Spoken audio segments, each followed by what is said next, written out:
Bismillahirrahmanirrahim. Assalamualaikum warahmatullahi wabarakatuh. Kepada yang terhormat seluruh warga masyarakat Kabupaten Indramayu, kami dari gugus tugas percepatan pengendalian COVID-19 Kabupaten Indramayu akan melaporkan perkembangan kasus COVID-19 di Kabupaten Indramayu sebagai berikut. Yang pertama yaitu adanya penambahan kasus terkonfirmasi sebanyak 5 orang. 1. Tuan S, umur 18 tahun, dari Kecamatan Sindang. Dengan kronologis sebagai berikut. Pasien pulang dari Bandung tanggal 28 April 2020, mengeluh sesak napas, batuk keluar darah. Kemudian pasien berobat ke klinik. Karena gejala tetap, tidak ada perubahan, maka oleh keluarga pasien dibawa ke RSUD Kabupaten Indramayu dan kemudian dilakukan perawatan di ruang isolasi di RSUD Kabupaten Indramayu sebagai pasien dalam pengawasan. Kemudian dilakukan pengambilan swab sebanyak 2 kali, yaitu pada tanggal 28 dan 29 April 2020. Karena kondisi pasien membaik, maka pasien dilakukan perawatan lanjutan di rumah karantina di Rumah Sakit Mursyid Ibnu Safiuddin Krangkeng dari tanggal 5 Mei sampai dengan sekarang.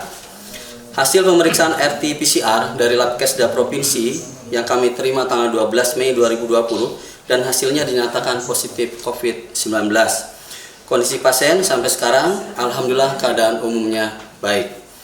Yang kedua, adanya 4 orang kasus terkonfirmasi positif yang hasilnya kami terima kemarin hari Rabu 13 Mei 2020 sekitar jam 20.40 waktu Indonesia bagian Barat dari Labkesda Provinsi Jawa Barat. 4 orang tersebut adalah keluarga dari PDP meninggal yang terkonfirmasi positif, Tuan K dari Kecamatan Karangampel. 4 orang tersebut adalah Nyonya A umur 58 tahun, Kecamatan Karangampel, merupakan istri pasien. Kemudian Nyonya U umur 37 tahun, alamat Pulau Gadung, Jakarta, merupakan anak pasien.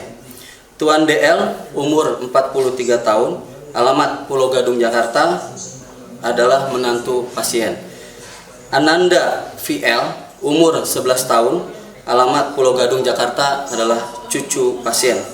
Dan 4 orang tersebut sekarang sudah ada dalam ruang perawatan isolasi Rumah Sakit Bayangkara sejak tadi malam.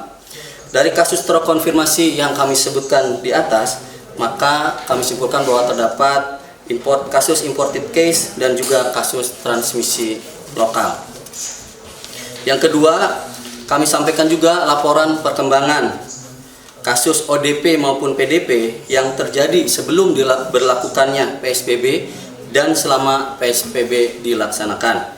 Yang pertama, untuk ODP atau orang dalam pemantauan dari tanggal 5 bulan 5 2020 sebanyak 746 orang. Dan kemudian dari tanggal 6 sampai dengan tanggal 13 kemarin ODP menjadi sebanyak 780 orang atau meningkat 34 orang.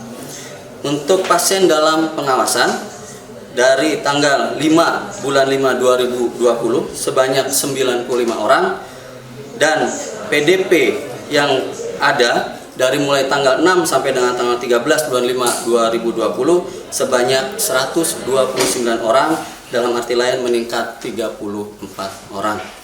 Untuk PDP meninggal sendiri sampai dengan tanggal 5 bulan 5 2020 sebanyak 31 orang. Kemudian PDP meninggal dari mulai tanggal 6 sampai dengan 13 bulan 5 2020 sebanyak 42 orang atau meningkat menjadi 11 orang. Dan untuk kasus terkonfirmasi positif dari tanggal 8 April sampai dengan sekarang jumlah total sebanyak 12 orang dengan pasien sembuh 1 orang, swab negatif 2 kali, dan 2 orang meninggal. Sisanya masih dalam proses isolasi atau karantina. Dengan demikian dapat dilihat dari hasil di atas bahwa kesadaran masyarakat dalam melaksanakan seluruh protokol kesehatan pencegahan dan pengendalian COVID-19 ini masih belum baik. Untuk itu kami dari gugus tugas percepatan dan pengendalian COVID-19 Kabupaten Indramayu memohon dengan sangat kepada masyarakat untuk secara sadar dan mematuhi bersama-sama peraturan maupun protokol kesehatan yang sudah ditetapkan, yaitu lakukan physical distancing atau social distancing dengan menjaga jarak dan hindari kerumunan. Yang kedua, memakai masker dan lakukan perilaku hidup bersih dan sehat dengan cuci tangan pakai sabun dan biasakan membersihkan diri setelah pulang bepergian. Sayangilah kesehatan diri kita dan keluarga kita semua. Kami mohon doa kepada seluruh warga masyarakat Kabupaten Indramayu agar saudara kita yang sakit dapat segera sembuh dan kita yang sehat agar bisa terhindar dari wabah penyakit COVID-19 ini. Amin ya rabbal alamin. Demikian yang dapat kami sampaikan. Wassalamualaikum warahmatullahi wabarakatuh.